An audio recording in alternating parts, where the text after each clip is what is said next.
Hello everyone, welcome to class work institute. तो इस session में हम लोग नीट 2025 का कुछ और क्वेश्चंस डिस्कस करते हैं। तो ये देखिए, ये मैच करने के लिए ये दो लिस्ट आई थी। इस क्वेश्चन में क्या है, तो इस क्वेश्चन में हमारा लिस्ट 1 और लिस्ट 2 दिया हुआ है, जो लेबल किया हुआ है ABCD 1 2 3 4।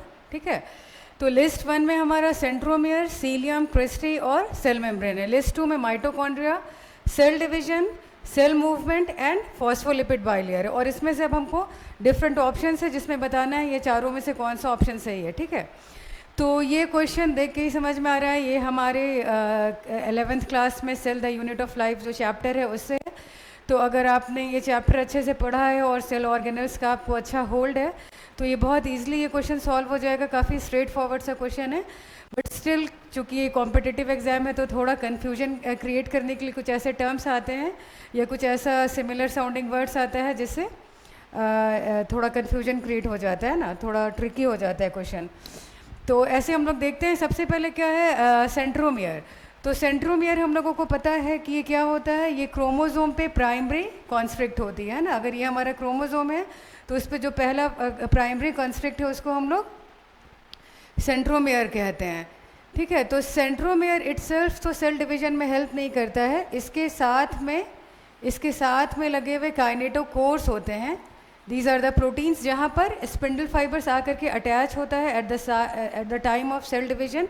ये जो सेल क्रोमोसोम को सेग्रीगेट करने में, सेपरेट करने में हेल्प करता है। ठीक है, तो ये जितना भी आपको ऑप्शंस दिया हुआ है उसमें मोस्ट एप्रोप्रिएट ऑप्शन जो है वो आपका सेंट्रोमियर के लिए सेल डिवीजन है ना।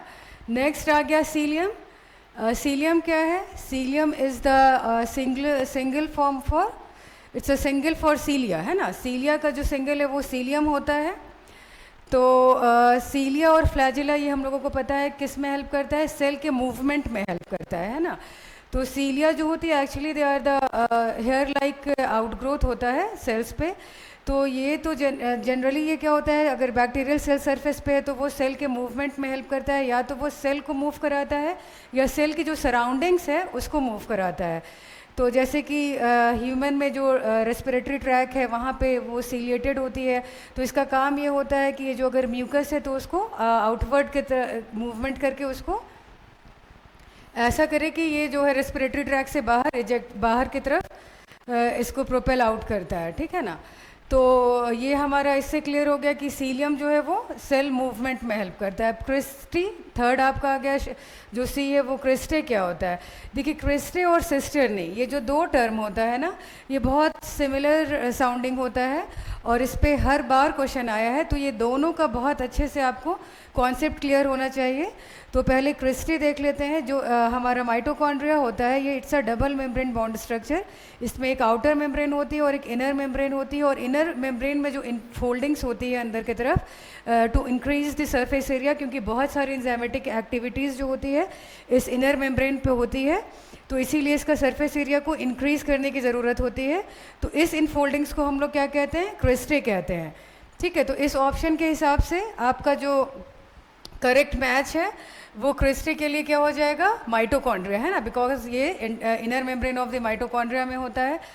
अब सिस्टर्नी जान लीजिए। सिस्टर्नी जो होता है these are the Golgi apparatus में जो स्टैक्स होते हैं उसको हम लोग सिस्टर्नी कहते हैं। ठीक है, तो गोल्जी अपैरेटस और माइटोकॉन्ड्रिया से ये क्वेश्चन हर बार आता है, इससे ऐसा बिल्कुल सिमिलर साउंडिंग टर्म्स को लेकर के।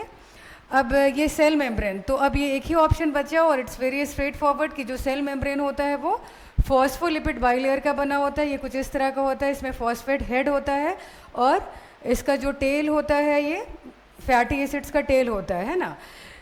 और ये बाइलेयर क्यों होता है, क्योंकि जो इसकी हेड होती है, हेड और जो फॉस्फेट हेड होता है वो हाइड्रोफिलिक वाटर लविंग होता है ये, इसलिए ये एक्वा सरफेस में वाटर की तरफ एक्सपोज होता है। और ऊपर और नीचे इसकी दो लेयर होती है और बीच में जो सैंडविच की तरह है ये हमारा लिपिड बाइलेयर्स होता है, जो कि एक्चुअली में क्या होता है, इट्स हाइड्रोफोबिक इन नेचर है ना। तो इसीलिए जो हमारी सेल मेम्ब्रेन होती है ये इट्स अ बाइलेयर्ड स्ट्रक्चर, जिसका जो फॉस्फोलिपिड का बाइलेयर होता है, दोनों साइड में आउटर और इनर साइड में फॉस्फेट हेड एक्सपोज होता है और अंदर में इसके लिपिड बाइलेयर होता है। ठीक है, तो ये कॉन्सेप्ट समझने के बाद जब हम इस ऑप्शन पे आते हैं तो अब इसको मैच करके देखते हैं। देखिए ऑप्शन 1 में ए का 4 है, ए 4 नहीं, ये तो रॉन्ग हो गया है ना। 2 में आते हैं, ए का 2 है, ए का 2 इट्स करेक्ट है ना। और बी का क्या है, बी का सी है, ये भी करेक्ट हो गया। और सी का 1 है, सी फॉर 1 ये भी ठीक है। और लास्ट आपका ऑप्शन, तो ये जो ऑप्शन 2 है दिस इज़ द करेक्ट। और ये दोनों ऑप्शन तो रॉन्ग ही है। जब आपका फर्स्ट सेकंड ऑप्शन करेक्ट हो गया तो इसको चेक करने की भी ज़रूरत नहीं है। तो ये जो क्वेश्चन था ये पूरा बेस्ड था आपके सेल के स्ट्रक्चर पे। तो आई होप इसका जो एक कॉन्सेप्ट है वो आपका क्लियर हो गया होगा और जो इसका ट्रिकी पार्ट है वो भी समझ में आ गया होगा। ऐसे ये क्वेश्चन बहुत सिंपल था, बहुत ही स्ट्रेट फॉरवर्ड था। तो this is the answer, option 2 जो है वो करेक्ट आंसर है।